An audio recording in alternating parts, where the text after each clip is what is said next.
Factor completely 5 minus 125t squared. Looking at our two terms, we have a common factor of 5. So our greatest common factor is 5. So let's factor out the greatest common factor, and we're left with 1 minus 25t squared. 5 times 1 gives us 5. 5 times negative 25t squared is negative 125t squared. After factoring out the greatest common factor, I now look at my two factors to determine if they're a prime or not. 5 we will not factor anymore. The 1 minus 25t squared, however, that factor can be written as the difference of two things being squared. What do we square to get 1? That's 1. 1 squared gives us 1.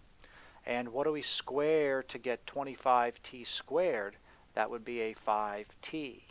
5t times 5t gives us 25t squared. So this factor can be written as the sum and the difference of the two things being squared, in our case 1 and 5t.